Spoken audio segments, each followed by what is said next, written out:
This upcoming weekend, the NASCAR Cup Series and Xfinity Series and the Truck Series will head out to Hampton, Georgia to race at the Atlanta Motor Speedway. But today, I'm only focusing on the Cup race, the Ambetter Health 400's entry list, and let's take a look at it. The Ambetter Health 400 at the Atlanta Motor Speedway is going to be an exciting race, and here's who we got racing in it.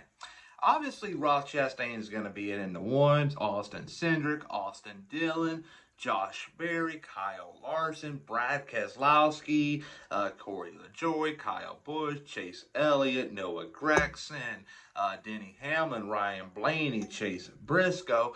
And the first different driver is going to be Kaz Grala in the 15. He drove the 36 car in the Daytona 500. He drove the 15 car in the LA Clash. So he's back with Rick Ware Racing this weekend.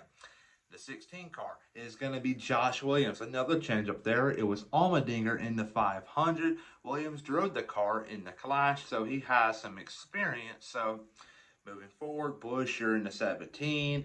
We got Truex in the 19. Bell, Burton, Logano, Wallace, and William Byron in the 24-year Daytona 500 winner.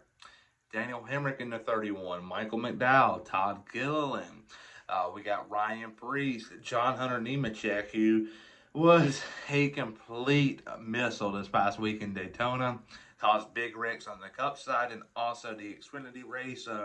So if you're around him on track, you may want to be a little wary of your situation because he is a complete disaster on these super speedways. There's no ifs and buts. He's a great driver, do not get me wrong.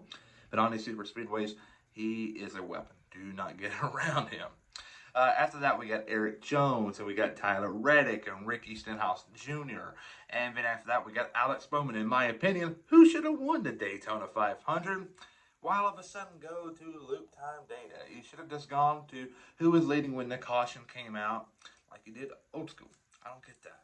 It wasn't very hard to see who was also in the following positions afterwards, because it was pretty clear. And plus, don't get me wrong, the wreck, yeah, they spun through the infield.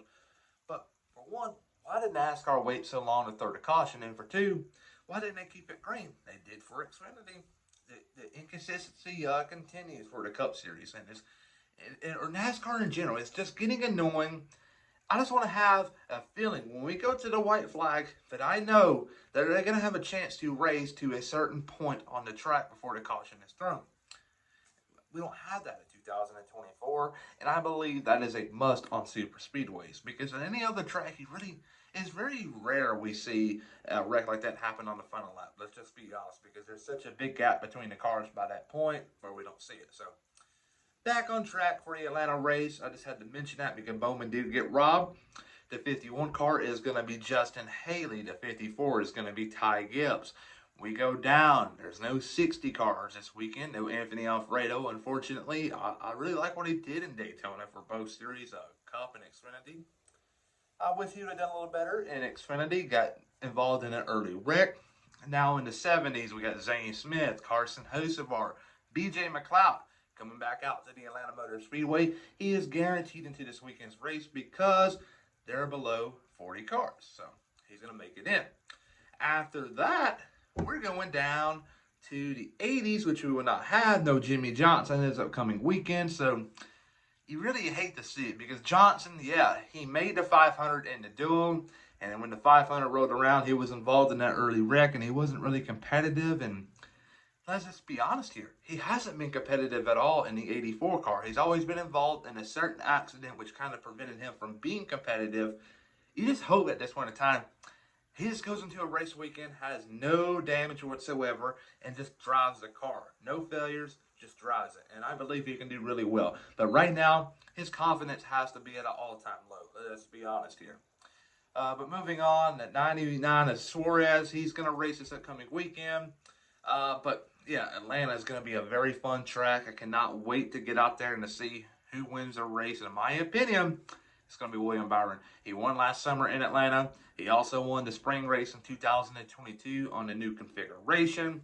And he also won the Daytona 500 this past weekend. So he has a lot of momentum on his side heading into the Atlanta Motor Speedway. But who do you got? Comment down below. Please like and subscribe.